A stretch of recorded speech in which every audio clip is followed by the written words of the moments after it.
Meta Perspective Podcast. Hello, and welcome to Meta Perspective Podcast. We're your hosts, Alex, Evan, and the girl. This is the show where we talk about deep and interesting topics and try to get to the heart of the idea through multiple perspectives. if this is your first time joining us, please give the channel a follow and a like. We do random giveaways, things like that, so it doesn't hurt to stay active. Speaking of staying active, don't forget to jump in that chat. We'd like you to be a part of this conversation along with us because obviously Meta Perspective Podcast isn't meta without your perspective. But yeah, we've did some renovations to the studio. Everything's kind of been revamped. Got some nice hardwood. A sign that's offset you can't really see, but if we have guests, we'll take photos and stuff with them. We got plans to do a call line again shortly, in future weeks. We stream this podcast every Wednesday, usually about 8:30 to 9:30 Central. So tune in, and if you are joining us after the fact and you're watching the uploaded video, definitely leave comments. We have the chat up here. You guys can comment live, and we can respond to what you're saying. We can see it all there. It's obviously anonymous. It's not projected on our stream or anything. We want to know what you guys think, though, and let us know certain topics, if you agree, disagree, things like that. Tonight's episode, we're going to be discussing animal intelligence and separation between humans and animals as far as higher level thinking goes, which is kind of interesting. Doing a little research before this, seeing some of the cool stuff that studies and everything that people have done. It's some interesting stuff. Yeah, probably have a part 2 in the future. I feel like there's looking into it, there's a lot. Yeah. There's a lot. A lot. Like there's like the one thing we were looking at, and then I was like, oh, aside from just this one topic with animals, there's a lot. Yeah. Well, I mean, I think, humans have always, like, conventional wisdom or thought about animal intelligence is that, humans are vastly superior intellectually. We mostly considered animals in a different league completely.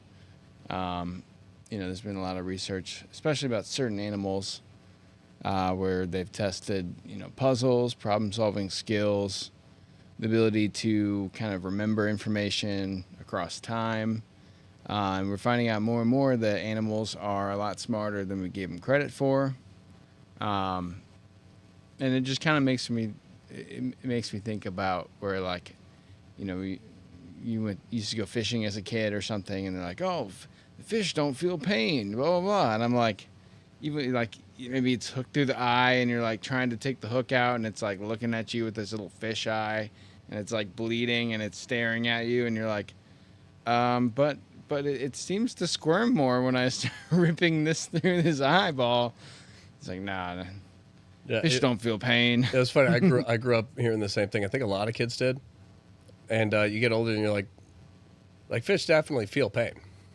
Like when you're taking that hook out and you see him, he's like just like limp, and then you start really like it's impossible. So you're like you put a little muscle and try to just get it out, and then fish just like starts squirming. You're like, oh, I'm sorry. I was told you wouldn't feel that. I'm sorry. Like, yeah, they obviously feel when you're touching them, so I don't know, but yeah. Right. Like you just pet a fish in the water and it's like, it's okay. He hasn't seen me yet. So yeah, I mean, everyone has pets, out there, domesticated animals, in a way that's not like an evolutionary thing. That's kind of like, humans have procured the smartest among, the dogs or the sheeps or whatever. Yeah. Thanks, Polo. Yeah. As you can see, this is the perfect example. Hey. Nope. You don't jump. You don't jump. No. So yeah, there's certain animals that are among the smartest of them all. Obviously, you've probably heard that dolphins, elephants are some of the smartest out there. Among others, crows. Crows are very smart. Crows are fascinating. Um, Like that's another one where, it's like, one of the things you always hear is like an insult, like bird brain.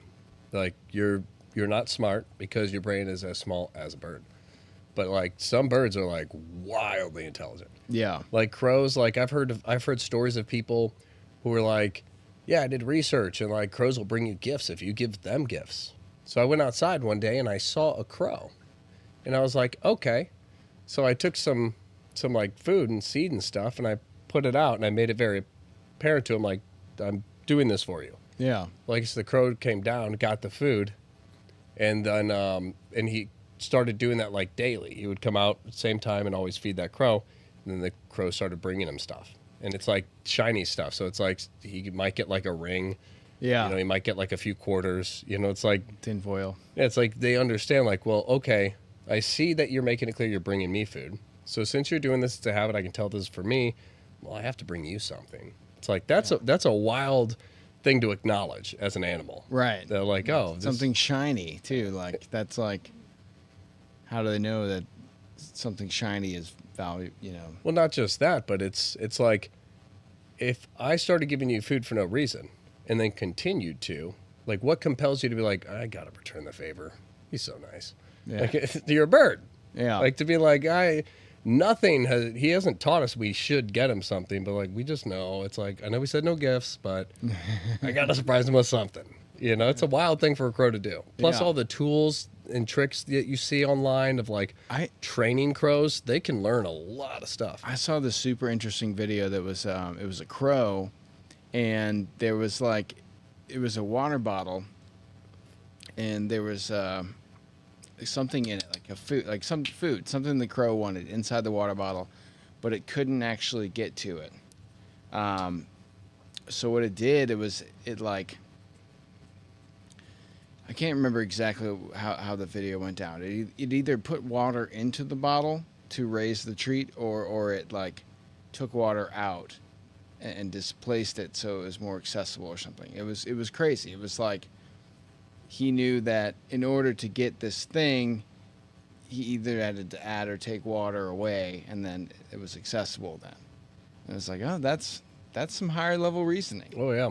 And I think that's kind of like, there's a lot of, doing research for this episode, there's a lot of human bias, like it's hard to measure intelligence, especially to compare it to human and crow, or human and animal intelligence.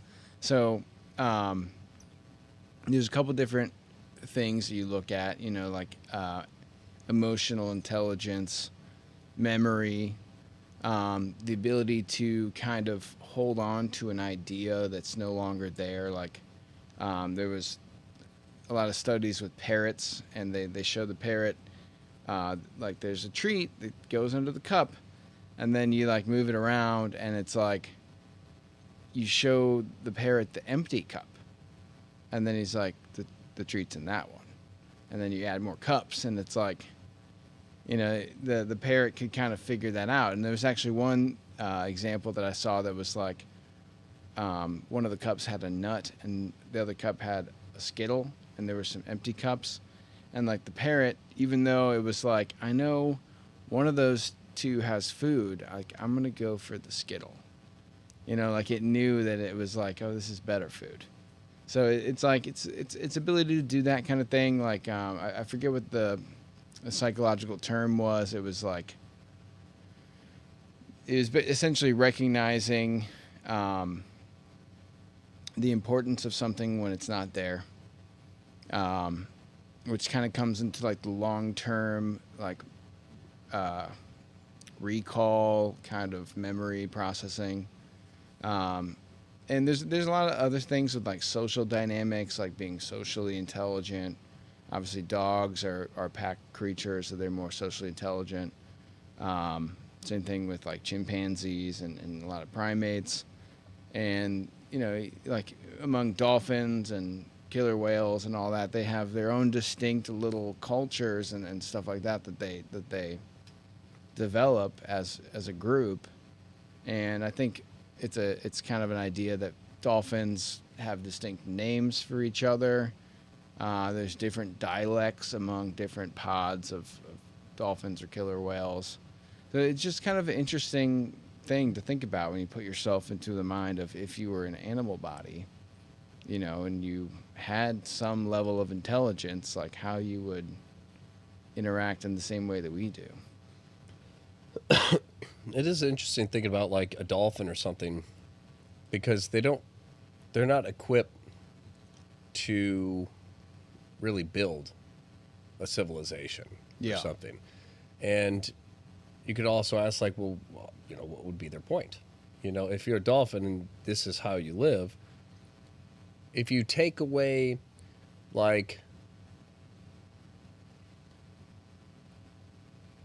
the idea of sin, if you take away that conscious thought, you know, they're doing it right. You know, a dolphin, in a society of dolphin where everything just works effortlessly and everything just is the way it is, and this is how it's been, it would be weird for a dolphin to say, oh, I'm naked. Now that I'm aware of this, I'm insecure. Now insecurities, anxieties, all these other things are coming in through my own thoughts.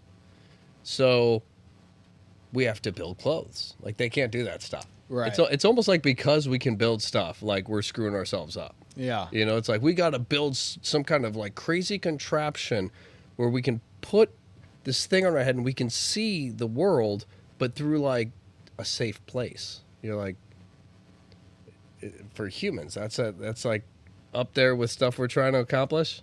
Yeah. Trying to take ourselves out of the world. Like, you call it VR? Like, what's wrong with the R? You know, so it's kind of like, if you like, it also makes you wonder how much more perfect essentially it would be if we didn't have those parts of us, where we could just function and because like how I appear to other people within the realm of living and existing is kind of pointless unless what I'm doing is hurtful. But it's like, animals don't necessarily have that. You know, you have a group of dolphins. One dolphin bites another dolphin. All the dolphins are like, don't do that. Yeah. And they hit him. They bop him with his nose. And he's like, that hurts. So when I bite, I get hurt. What else do they need to learn to function in society? Everything else is just communication and working together. You know, it's only humans that are like, we don't know how to work together, so we're going to create a VR and just get away from it all. You know? It's like they don't have all these other things, which I would argue are almost like outside of intelligence because it's stupid stuff. Yeah. But it's like they don't have all that other stuff to kind of distract. So it's like, while they can't build cities, why would they need to? Yeah. If they function as they are. Well, I've seen some interesting videos of dolphins just playing. You know, it's like they do this thing where they like do the little blowhole, and then it's like a circle, and then they move their nose and the air bubbles? It splits the circle into like a ring or something. Yeah. You know, And they're like wild. Yeah. It's like wild dolphins that are just like, I know that when I blow air out a certain way, it makes a circle. Yeah. And I saw one of those too, and like the way he was like changing the bubbles, and like he like not added, he like kind of added to one of them. Like, right. I've seen some wild videos of that. It's funny you brought that up. And also, what you were talking about, the boop thing, it's like there's stories of dolphins actually defending humans from sharks, and like actually attacking sharks by running into them.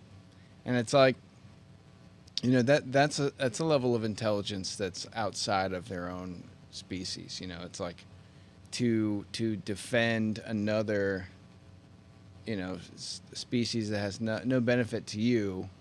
Essentially, you know, maybe there is, like, ecologically there's a reason for that, but like for an animal to defend another animal, knowing that that's a predator and gets nothing out of it, and actually risks itself, you know, in harm's way to do something, you know, that we morally see as good. You know, it's interesting because it opens the question of like, oh, are they doing a moral thing? Do they understand that they're doing a good thing? Or do they feel guilty not helping something in distress? There's certain things like that that's like, there's evidence. And actually, I was reading a little bit about dolphins' brains, and they have one of the largest brain to body ratios, which is kind of a way that scientists can somewhat measure intelligence. But actually, the part of the dolphin's brain that processes emotion and complex emotional thinking is larger than humans. So they might even be, they might have a deeper emotional connection than we do. Which again, I mean, kind of brings me back to like a lot of the stuff that we do and call like human intelligence is geared and aimed in a direction of of pointlessness, So it's even going into like phones, I mean, you could say like, well, you know where your kids are. Well, you should just know where your kids are. If it's like, well, you can talk to people in other states. Well, why do you need to? Yeah. A dolphin doesn't need to communicate with another dolphin halfway across the world. It's kind of focused on what's around it and what's existing in this moment in its life. It's not like this isn't existing in my life right now, but it could with a quick call. And it's like that, but like all the great things we see that we've done, they're not necessarily accomplishing anything or making us better as people. So it's like if it's not adding to what we are, it's just helping who we are. It's like it's kind of pointless. It's like if every city and town and stuff just took care of itself, like back in the day. I mean, people could get taken over, but it's like realistically, you function in your society, you help other people around you. It's like that arguably is the better way for society to work than what we have now. Yeah. Everybody goes and buys their milk from a store that gets it from one plant that probably puts a bunch of shit in it because we make so much milk, we have to make sure it doesn't go bad too quick. Yeah. We have to make sure they produce fast enough. We have to make sure this, that, all these things to the point where it's not just a guy milking a cow. There's a lot more things going into this milk than what would come from a farm. Yeah. A neighbor, like kind of a town farm. Like we get our milk from Craig. That reminds me of something else I was reading today, because a lot of these examples of higher level thinking in animals are usually mammals, but one of them that was pretty interesting to me, which I kind of already knew a little bit about this, but bees. And this kind of goes to the society thing that you're talking about. Like, a bee colony is like, the perfect society. It's everybody has a job. They all are kind of, thinking for the hive and doing what's best. And I don't know if you've heard of this before or not, but like when bees find a location that has a lot of flowers or pollen or whatever, they do a dance. It determines direction and distance. Like, go this direction about this far, and then the other bees can kind of pick that up and then go to that location just by watching this intricate bee dance. But then some stuff I saw today was like bees apparently have emotional intelligence too. Like there was a study that was it was like one researcher was being nice to the bee, and the other one was like brushing it with a brush or something, like being mean to it. And it was like the bees would respond differently to the different people, because it was like they knew that was a mean person or something. And, it's like they recognize, not only had the memory to recognize the person and the sensation, but they had an emotional response where they, the person would come around and then the bee would get pissed already before he even got brushed or something, And also, it was like, interesting. Apparently bees have the ability to imagine, complex shapes and objects. It's like a bee in the dark feeling an object can imagine what it looks like and kind of form a vision of it in his mind. And it's like, you wouldn't expect that from bugs, like, I know there's like a social intelligence there because it's the colony-based insect, but pretty interesting stuff for, to look at how smart mammals and higher level vertebrates are, and then look at something like an insect or a bee or they're just smart. My favorite's octopuses. Octopuses are one of the smartest creatures too. It's pretty weird when you think of like a bee having that kind of intelligence, and then jump into like an octopus, that like this alien creature that doesn't really fit any kind of mold, Yeah. other than the fact that it can just go into anything and fit that mold. But Yeah. It's yeah, I guess so. Octopuses are related to, they're mollusks, so they're related to snails and sea slugs and things like that, which is not really a good fit. They honestly deserve their own taxonomy because they have such an advanced eye, and they have one of the largest brains of invertebrates for their size, like brain to body ratio. Another thing that I was reading is that while they have like a central brain, each one of their legs has an individual brain in it, like a mini brain. And it allows each tentacle to taste or feel or do something independent of the rest of its body.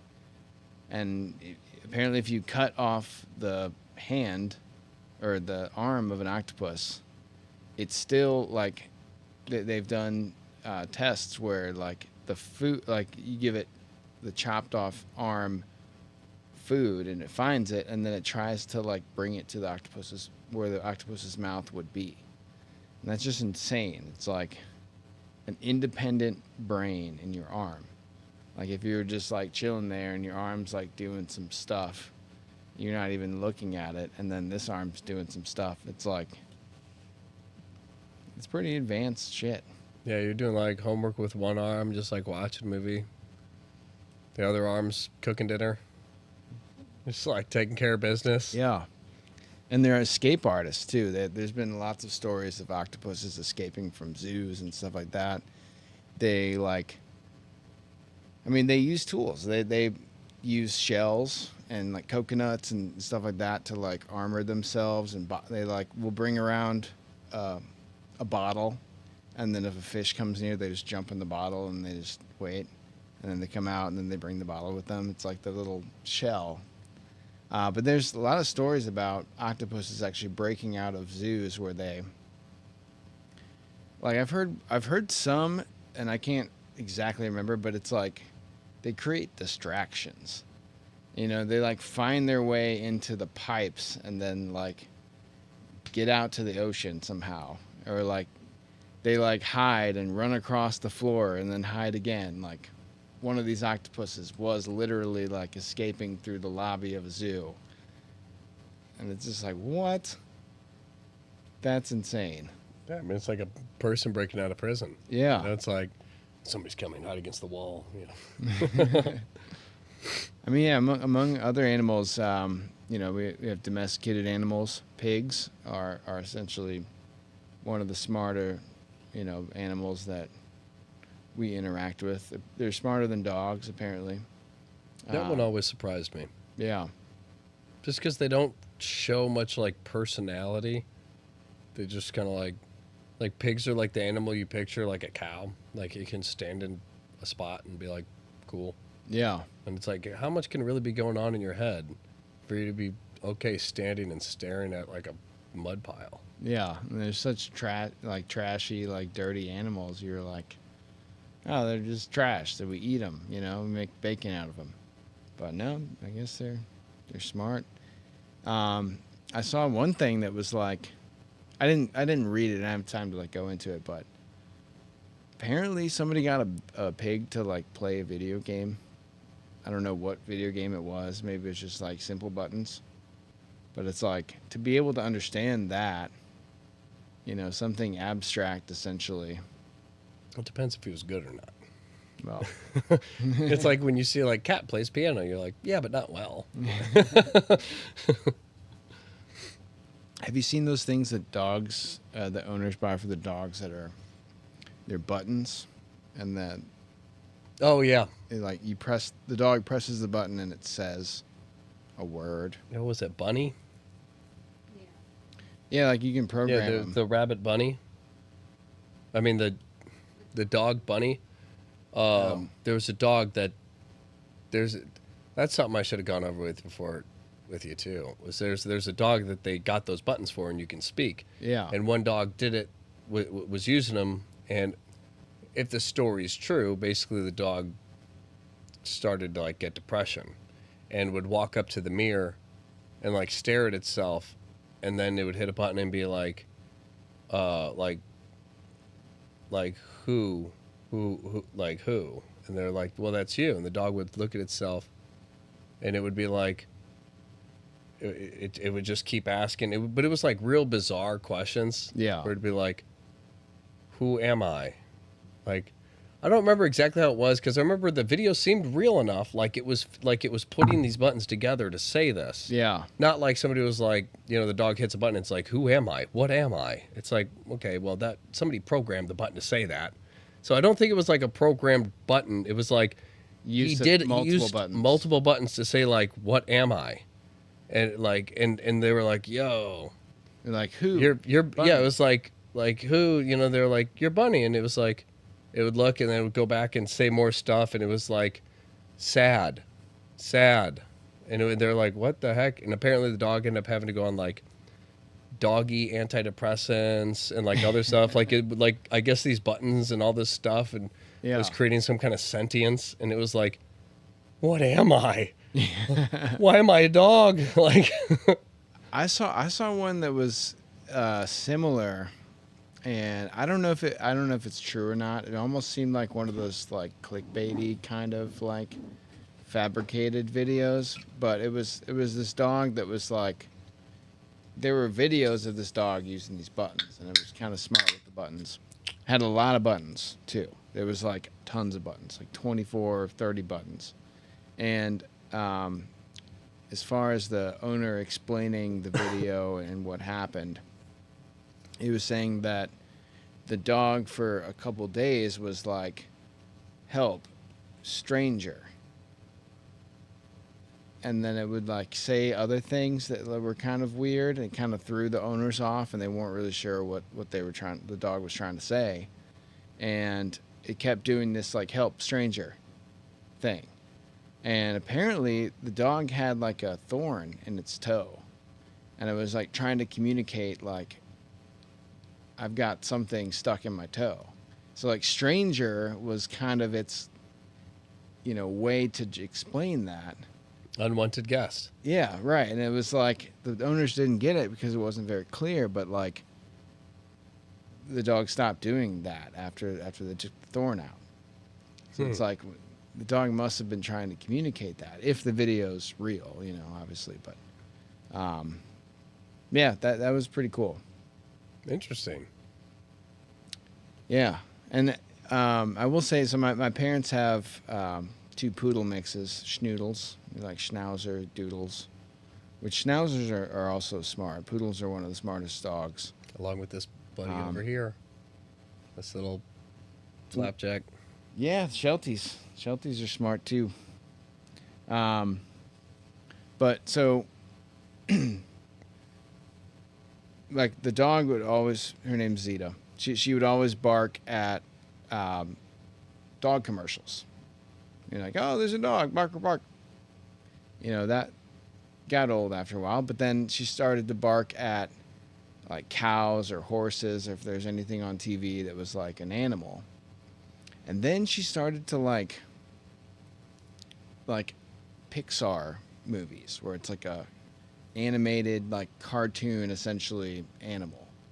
And she would like start barking at these cartoon animals, and it's like, it's almost indistinguishable from the cartoon person, but it's like she wouldn't bark at the Pixar people.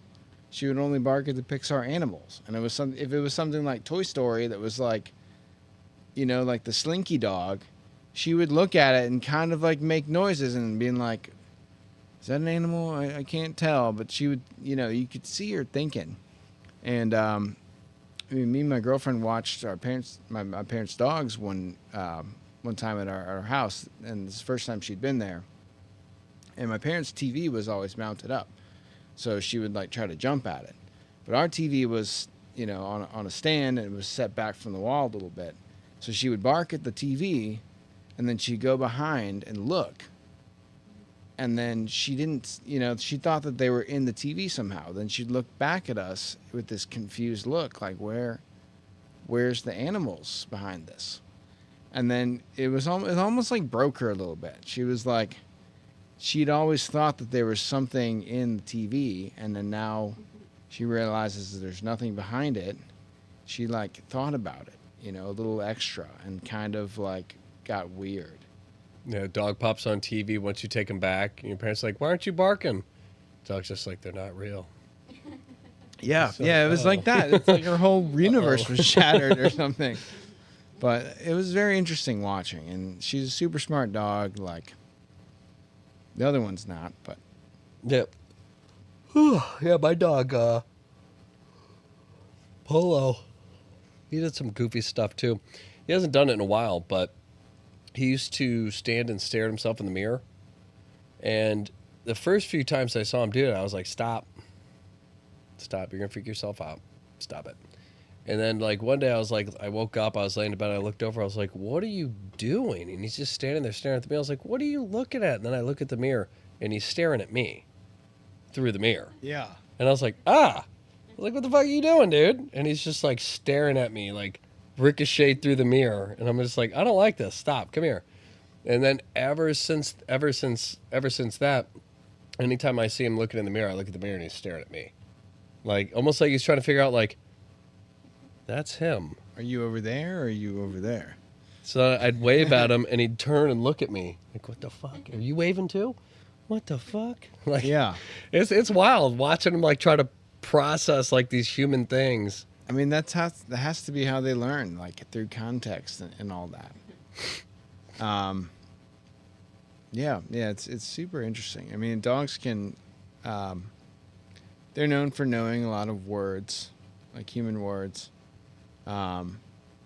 These African gray parrots are apparently very smart. They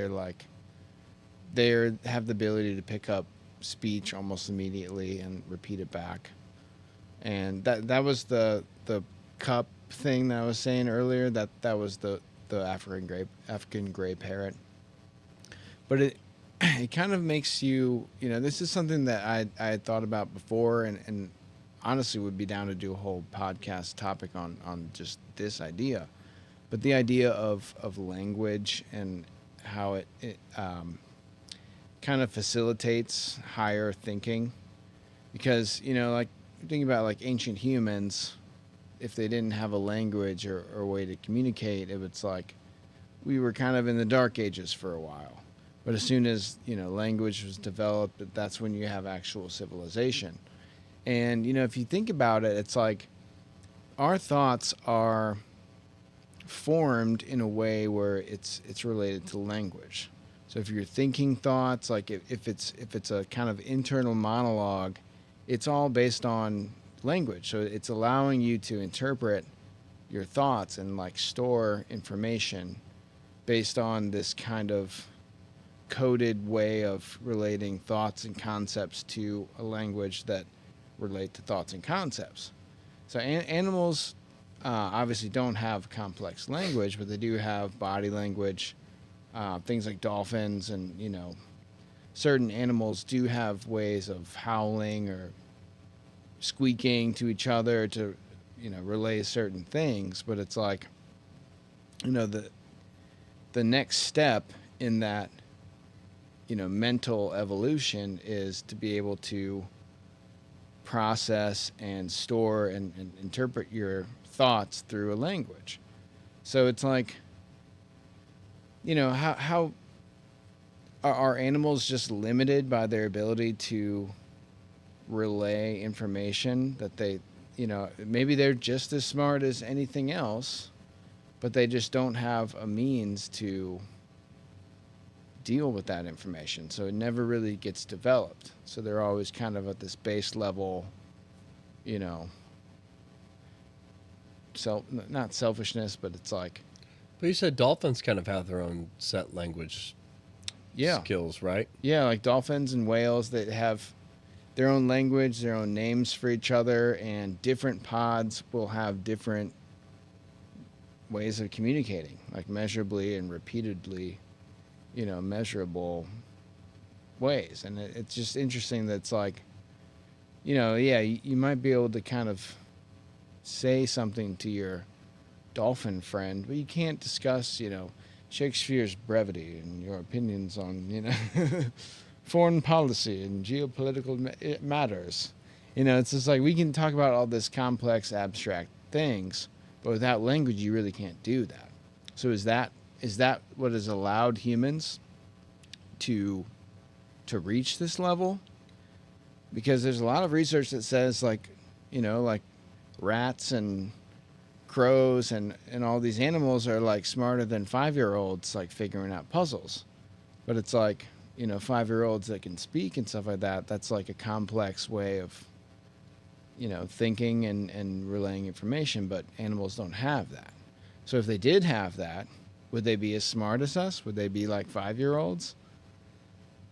It's interesting stuff. Yeah.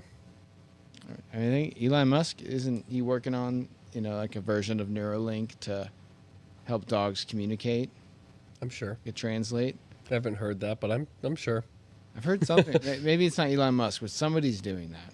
Could you imagine, like, they really don't grow anymore, and you do all of this stuff. You get the Neuralink, you get one for your dog, and it's just nonstop dumb shit. It's treat, just like treat. I want treat. Hungry. He's either hungry or has to pee or play. It's like those three things nonstop.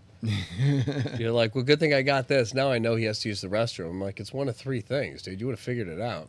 Yeah. Like, that thing cost you how much to get put in your head? You're like, listen, we have a closer bond.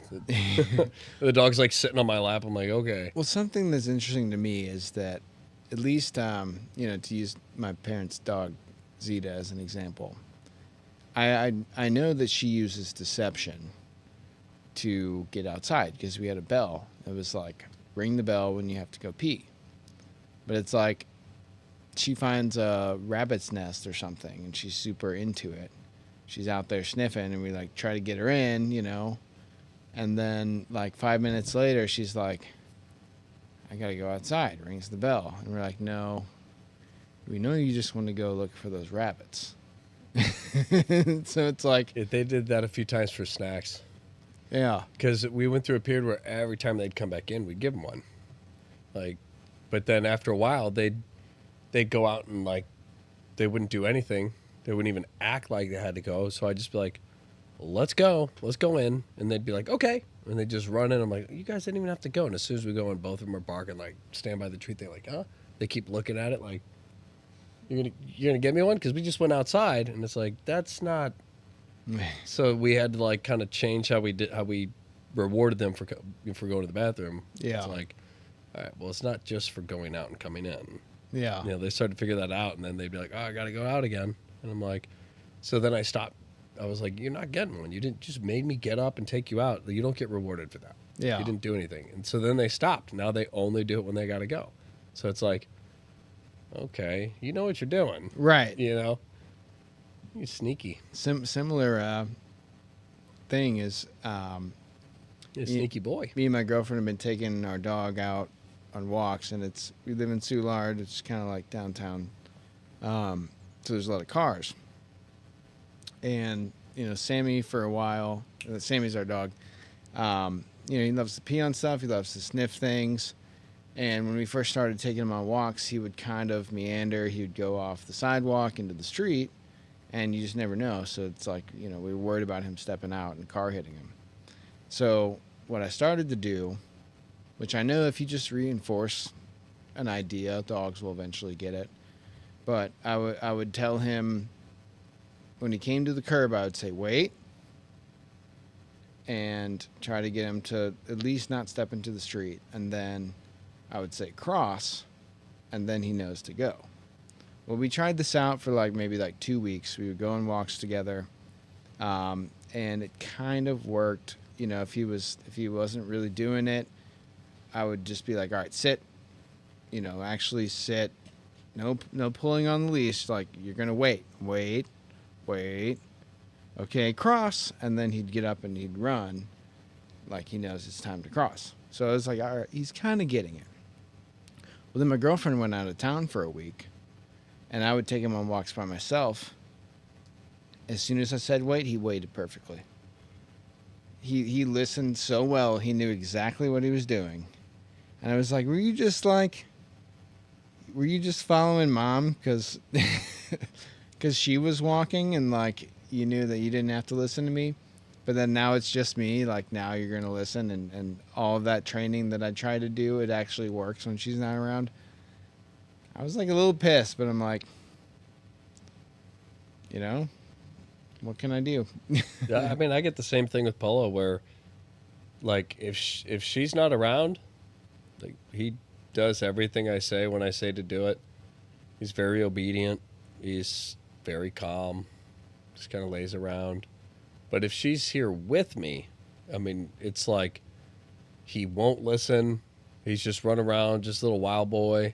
Yeah. It is an interesting dynamic. Maybe, I mean, it could be because if she's with you, the dog's like, oh, it's you guys. Well, I'm going to try to get both of your attention off of each other and onto me. So, I mean, that could be it too, where it's like if she's not there, the dog's like, all right, well, I can feel like you're focused on me. So you said, wait, all right, I'll wait. Yeah. But if you're like, all right, wait, and it's like you guys, it's like, oh, I'm gonna be the life of the party. You guys are both gonna focus on me for the rest of the night. Yeah. Then he runs into the street, and you spend all night in the hospital. And you're like, you got me, all my focus. Well, yeah.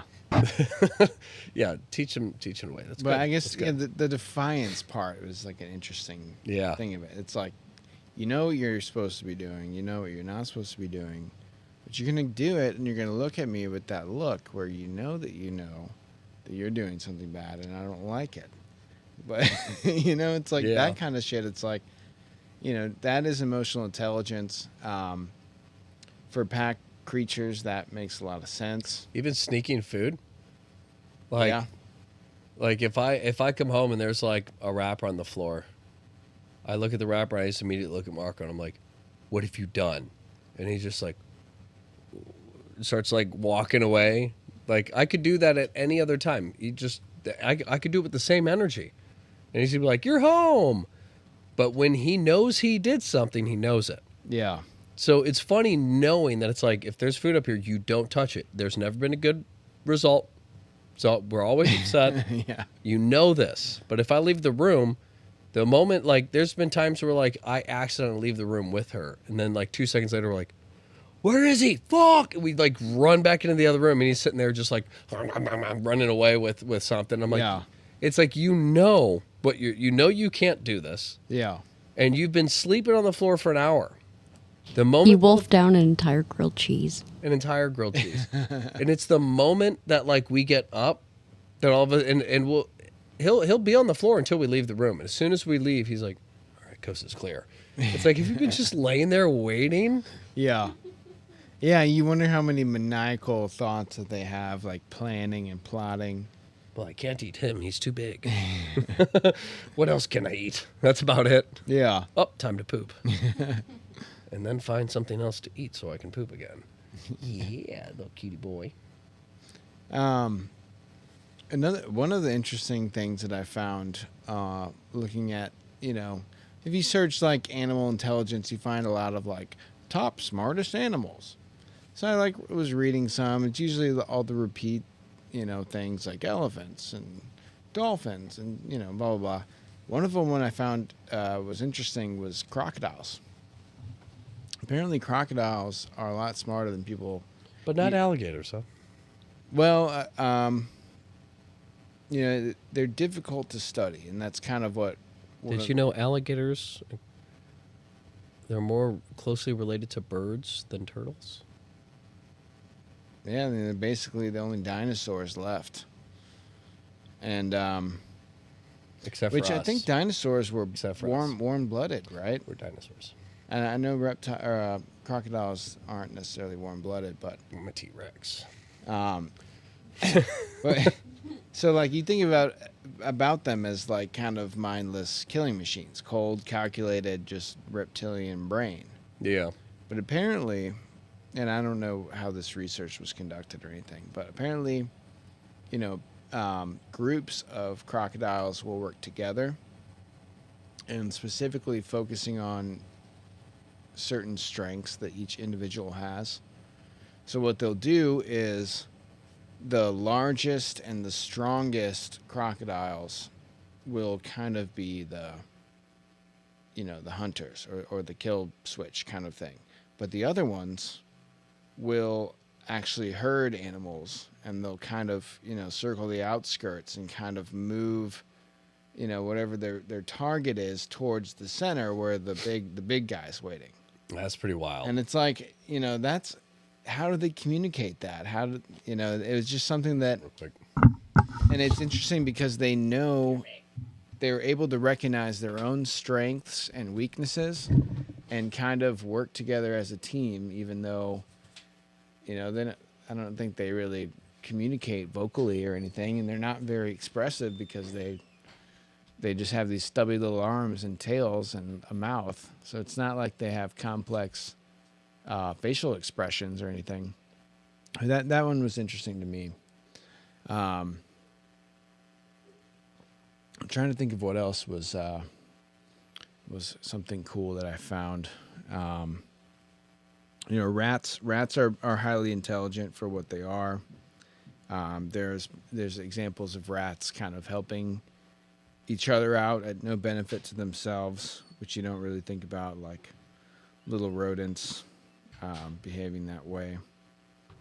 We brought up the crows thing. Chimpanzees, obviously, that was like probably one of the first things that broke the idea that animals are not as intelligent as humans is when Jane Goodall, who did a lot of research with chimpanzees, observed them using tools, essentially just sticks that they would use to get insects and then eat it off the stick, things like that.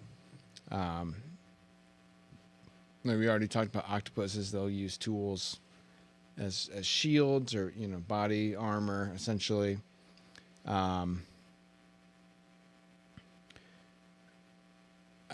Probably dogs in a way, maybe using tools. But there's examples.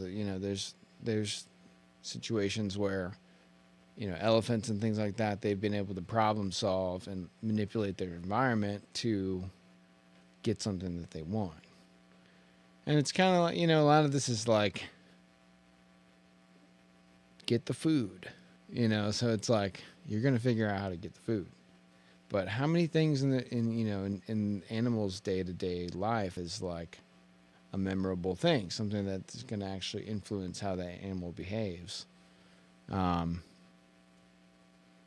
It's interesting. I mean, I know elephants. Elephants never forget. That's the saying or whatever. But there's examples of elephants that either see humans or other elephants that they've interacted with like 20 plus years later, and then they remember them. They recognize it. So there's something there. There's some long-term recognition tied to emotional attachment, and social dynamics. It all is roped into, the things that we see that we can't necessarily explain, and it's very human-like behavior. And we never thought that animals were that way. It's almost like it's a certain part of a brain a certain animal will have, like the dolphin having a bigger part of the brain for emotions and stuff, and then certain other animals, like as far as like the photographic aspect of memory, like I don't know, but maybe elephants have a slightly bigger one than we do, or within that same range, but bigger than most other animals. Bees, like I was saying, bees, they remember locations, they remember. See, that is interesting objects. When you have an animal that small that can still process that kind of information, and picture certain things and retain the memory. Yeah. It's weird. It's almost like brain size doesn't really have anything to do with it. Right. Yeah. It does and doesn't. It's just goofy because you see, like, they'll be like, well, this animal, this part of the brain on the dolphin is bigger than a human, so they probably process it more. It's like, but how does a bee process anything at all? Yeah. That's what I don't get. Right. And that was brain's the size of my neurons. Like, I don't get it. Because, like, most of the smartest animals are like birds, mammals, like things that are highly developed. But it's like a little arthropod bee, like as the ability to relate to the other bees that, go this far at this distance and you'll find flowers. And then one of the things I read And too, to be correct and have the other ones understand that memory Yeah. he had is and apparently there's what the researchers have dubbed as genius bees. There are bees that are just smarter than your average bee, and they actually take it upon themselves to teach the other bees in the colony how to do certain things, and the other bees learn that from them. Yeah, that's pretty crazy, man. yeah. Being a bug and still having to train somebody who's taking over your position, it's gotta suck. It's bad enough when it happens to you as a human. It's another when you're like, and I'm a bug. Damn, Yeah. that's gotta suck. I mean, I guess, being in a part of a colony, it kind of makes sense evolutionarily. Like, you got to have, it's like hive mind. That's the idea. But I think that's kind of how we were too. Originally, back when we did stuff more for ourselves, you have the guy who's kind of taking the role as the farmer, and he understands everything about farming. He understands the complexities of the animals throughout the times of season and all this stuff that you don't have the time to learn because you're focused on crops, while this guy's focused on smithing. And you have all these different persons, somebody making shoes, somebody making clothes. You have all these different venues working together, but only like one family kind of specializes in each thing. So each family gets everybody's money. So it's socialism without socialism, because it's, I can choose to buy new shoes or not. But because of my community, I have the choice to buy shoes. And there's only one place for clothes, one place for food. When you have it set up that kind of way, I feel like it's a much more cohesive society. Everybody knows each other. Yeah. Like the people are like, well, we have phones and social media now. It's like, yeah, but to talk to people you don't know. But does that make us smarter or dumber? Yeah, it's like back then, it's like you knew the guy's name, you knew his family, you knew his kids. Everybody in the town knew this guy. Yeah. If that guy passed away, everybody kind of mourned it. Now it's like you'll work at a company with like 500 plus people. Somebody passes, you're like, who is that? They're like, We sent out an email. they were here all the time. You never saw them? No, I don't think I saw them once. Like, well, they work nights. Do you ever work nights? No. Okay, yeah, they're from a different time. It's like, but it's business as usual. Everything. It's just like, it's almost just like a cordial, like, hey, we should acknowledge this because we're humans and we should care about this, so we're gonna acknowledge it. Back to work. It's like, okay. Like, I feel like in a smaller town, when somebody passed, it was like, we've lost that person who was good at this. They taught their kids, somebody will take over, but it's like, he was the best. That guy was the best at what he did. And everybody was the best at what they did. Everybody had their own value. Yeah. Just like a beehive, everybody worked together. Right. And if something happened, there was always somebody ready to learn and fill that role who may not have a necessary spot in the town. So but nowadays you get everything from everywhere else. It's all made by a few companies. So it's like, it's the same idea of the town, only on like a global scale, where it's like, all right, is any of our town getting this money? Do we know the guy who made the shoes? Do we know any of the stuff? Well, speaking of that, apparently elephants mourn their dead. So like if an elephant dies, I've heard that they've moved them to certain locations, and then I've also read that they will come and visit the site years later, kind of in a way, like paying your respects kind of thing. That's wild. But they're Egyptian. Yeah. They got that part of the brain. They're Yeah. like, he'll come back. Yeah, he's still gone. One of these days. A couple of years, we'll check again. But to that though, made me think. I brought up the idea of language as a means to interpret thought and influence higher learning and complexity. I just thought about the idea that language, at least written language, it allows information to be stored and passed to the next person.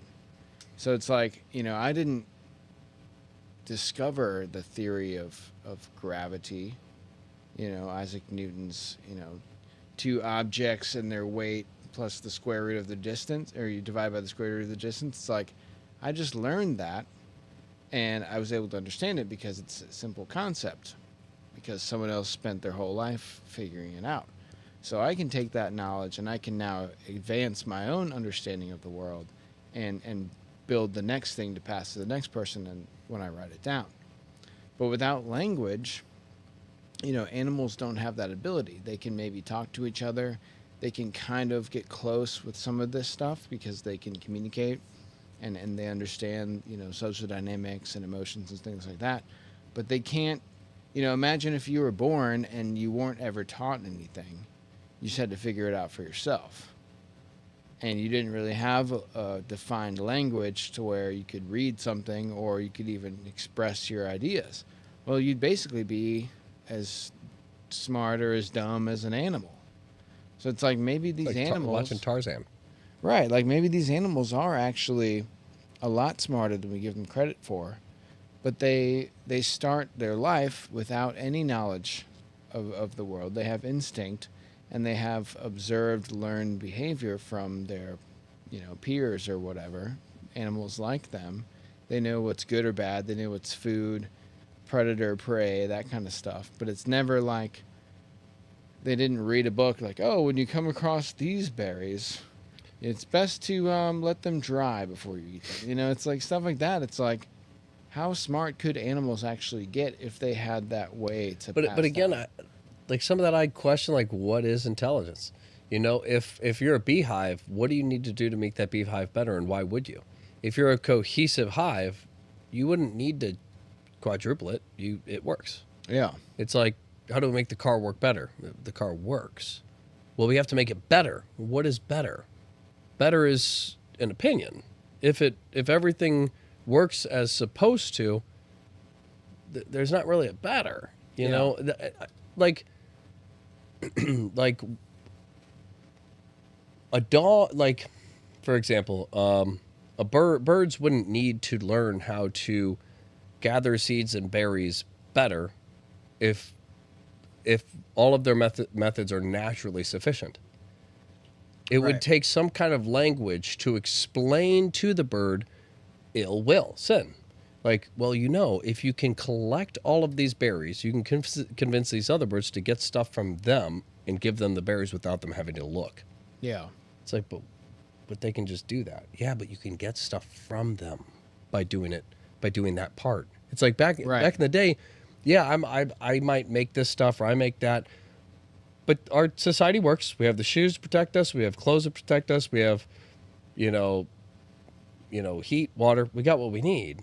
It's like, but what if we could produce like another thing? And then people would need to come to us for that. But the society, our town is perfect. Why would we need to add to it? Because it makes things easier. Right. Like, I'll loan you food this time if you can give me food in 2 weeks when I need it. Animals can't do that. But at the same time, it's like, that's how the world works. It's offsetting.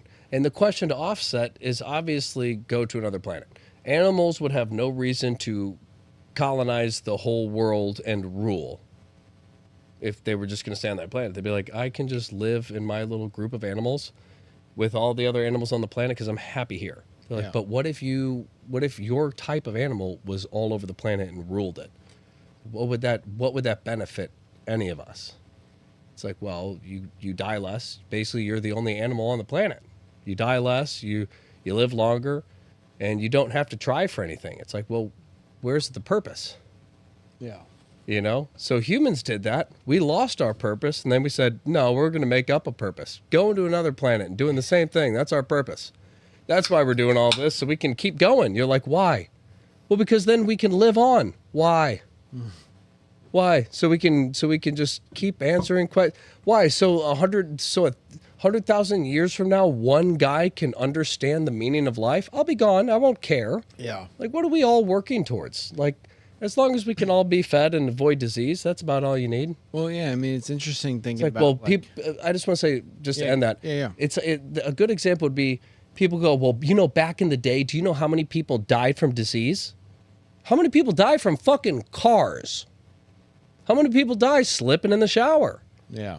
These are all things that people didn't used to die from. So it's like there's always an offset. Yeah. So it's like, what are we working for and what is intelligence? If, I could say we're the dumbest creature in the world because we're the only ones who are doing all of this while all the other animals are like living fine, still existing, Right. still doing their thing and not overcomplicating thought. Right. They're part of nature. and Yeah, they're we've just like, lost hey, that. we're just here living and enjoying our lives and just making it. And we're trying to make a VR life to live in. I don't know why, but we're doing it. We're doing it. Well, I mean, We're going to see if we can do it, and we can. So now this is where we're going to live. You're like, okay, well, cool. You hear about like ideas, or these might be like wives' tale kind of like just stories, but like the idea of Tarzan or the child that was raised by wolves, and I think that was actually probably based on a real example or something that they found some kid. Mowgli, the Jungle Book. It's all these things where it's like, this child or whatever grew up around these animals and is basically primal. They have the same base level intelligence as any other human being, but it's not like they devise their own language and system of numbers and all this stuff. They're not like all of a sudden you find them and they're like the super intelligent. I've figured out gravity and mass and acceleration. It's like you learn that stuff from someone else who spent all the time to do it. And we can process it, we can pick it up because it's written down, we can read it, we can learn about it. But without that structure, you're kind of base level animal. Like the wolf child is the wolf child. He acts like a wolf. He's maybe a little bit smarter than the wolves, but the wolves are pretty smart and they do what they do and they survive and everything's fine. So like, why would the child need to be smarter? There's no actual reason why intelligence matters at that point in nature. Interacting with your pack, things like that. That's stuff that's learned or experienced through positive and negative reinforcement. Which is kind but of to get to the next level. It's kind of funny looking back at Tarzan. These people are like, well, an excavation. And they're like, oh, we need to rehabilitate this child. I'm like, just leave him. He's fine. It's not your job. He's doing good. Oh, I mean, You're going to take this fucked up human and bring him back and try to be like, let's teach him to be human. Let's enjoy your whatever you're on. excursion. Yeah, that's what it is. I think they were on an excursion. Yeah. Yeah. It wasn't a vacation. It wasn't a trip. I think it was an excursion. Expedition. That's what I wanted to say at first, but I'm not sure it was one of those. But, it's just like it opens that door of thought where if you didn't have that stuff, if we didn't have the language, would we be dumber than dolphins? Or That's why I think it's funny looking at like the idea of the Garden of Eden. In the Garden of Eden, they were stupid. They're like, we're just naked humans and we just live here. And it's like, and then they started thinking and trying to do stuff. They're like, how can we make this perfect place better? You're like, it's already perfect. Tree of knowledge. It's already perfect. They're like, but we could use the perfection to build other things to make it more perfect. You're like, you can't. And it's like, human body's the best one. Have you ever heard of the stoned ape theory? Monkeys getting high? Yeah, like eating mushrooms and then learning to go into caves, use tools because their mind was expanded just a little bit more than your average primate. And, whether you buy into the idea of evolution or whatever and humans evolving from a common ancestor that we share with apes, it makes a lot of sense to me that, in that scenario, it's like, okay, now we have a little bit extra knowledge that we can use and we can teach and we can start to form these language. We can start to communicate in these higher ways. And then you look at things like the Bible where it's like, if you were an early primate-like creature that was getting closer to humans, and you were just part of nature, as AKA in the Garden of Eden, and then all of a sudden you ate from the fruits of knowledge, which may be the mushroom, maybe the mushroom that you ate that gave you the knowledge that, took you out of nature and into what we now consider a human, It's very metaphorically entwined with that concept. And it's just interesting to think about, like the whole thing we were talking about tonight about language, the difference in animals, being a part of nature versus us, kind of a society and a culture. It just, I don't know, it's interesting stuff to think about. Then why are apes still apes? They didn't eat from the fruits of knowledge. I mean, it's definitely an interesting theory. Yeah. It's one of the bigger ones because obviously that is what hallucinogens do, is they open your mind and connect certain pathways that before you didn't. So now, while you used to see this way, now you see this way and that way. And since you can see two ways at once, it's like the octopus with multiple brain arms. It's like I can do multiple things at once in my head now. Well, I've heard research, or it's described as it heightens your perception, your sensory perceptions and your normal perceptions, and it minimizes your memory. So it basically gives you a fresh look at anything that you're experiencing. So it creates more impactful experiences, obviously like music and color, things like that. It's your perception's heightened, and you can't remember a lot of the things that relate to that. So it's kind of like wiping a clean slate and giving you a fresh outlook, which I guess makes a lot of sense. Like, if you're a monkey creature and all of a sudden you have this new kind of perception of something, and you take a rock and you break the shell or something, and you're like, oh, you can break shells and get the food. We're going to start breaking everything. And then they started killing each other. Yeah. I could use this in a fight, too. But yeah, I mean, it's very metaphorically related to, I guess, the Genesis chapter of the Bible, which, whether you believe in evolution or creation theory, I see those things as one and the same, or at least, there's something there that ties it together. And it's just, I don't know, just interesting thought. Stoned ape theory. I agree with it. I think it makes a lot of sense to me. Hi, monkeys. Hi, monkeys. Hi, monkeys. But we're, coming up on the end of the show, I guess. We've explored a lot of different things. Got a solid hour of some good ideas to think through for another episode. Yeah. Again, we're going to fix this algorithm. We're going to get a lot more people in this chat. Yeah, and let us know out there if you guys like the episode, if you like the topic, if you have any suggestions for future episodes. We're going to try to maybe get a little more specific with certain things, maybe have a little research to back it up and have some stuff to show, on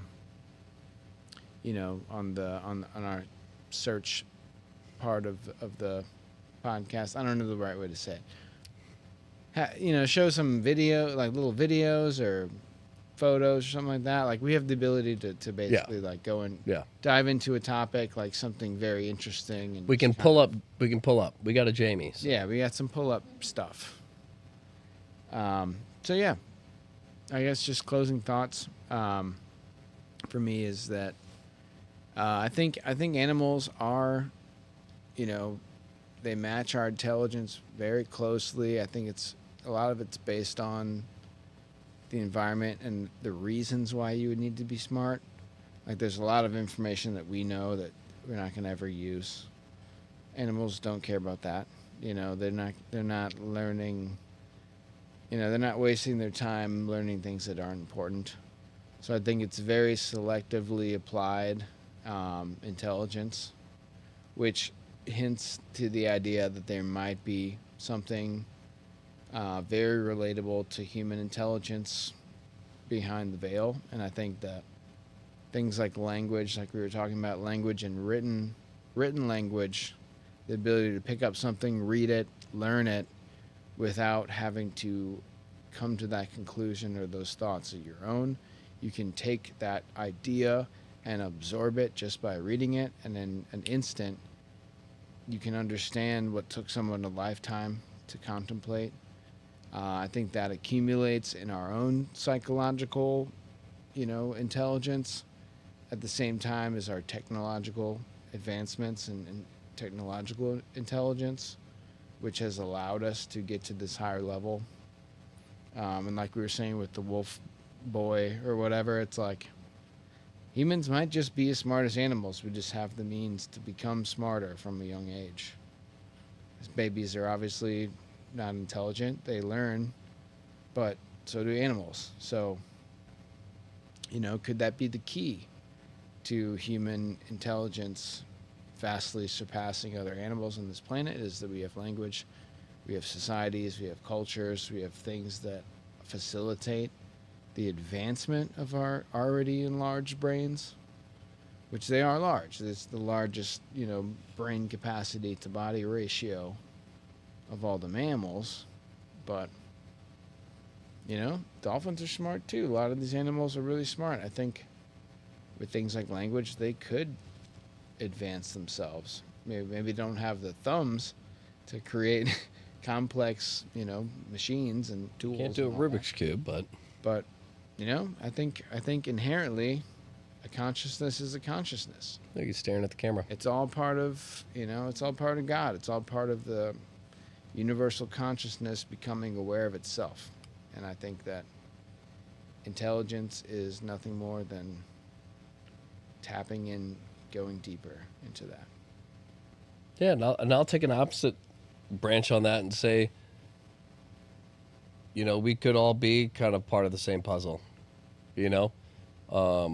We're just the only ones that have excelled at the ridiculous. Like everything humans have accomplished, it's like a lot of it's hard to say it's an accomplishment. You know what I mean? Yeah. It's like we were doing fine before people started coming up with the idea of like, I could make one place that does it for all these different places. Like really, to me, greed is how we excelled the fastest. It's like we all communicated fine until there was a reason why we all needed to communicate together. Yeah. And it's like, why? Because people are taking over other places. So like you're evil and you destroy a place. So now you're going to learn how we talk. And now here we are. We're smart because we've been murdering each other and trying to manipulate each other for so long. Yeah. It's like, I feel like animals kind of, they nailed it. And they were like, if it ain't broke, don't fix it. And they've kind of maintained a very realistic way of life while like, what, we're all watching our phones waiting for World War III right now. So it's like, you know, on one hand, on the other, it's like, yeah, we're so much smarter. It's an interesting, I like that. intelligence is an interesting, perspective. silly boy. What are you doing? Anyway, guys, thanks for watching tonight. If you are joining for the first time, please give the video a like and the channel a subscribe and join us every Wednesday. Definitely leave a comment, or if we're live, you're welcome to chat with us and we'll respond. And we'll be getting our open call line back up soon. Yeah. So we'll have special episodes geared to having certain callers call in, or opportunities for anybody to jump in and just kind of.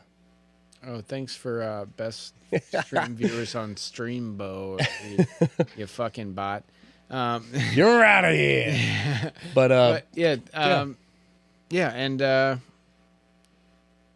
thanks for watching. There's something else to that. Anyway, get ready for all of our upcoming stuff. all right. Meta Perspective out.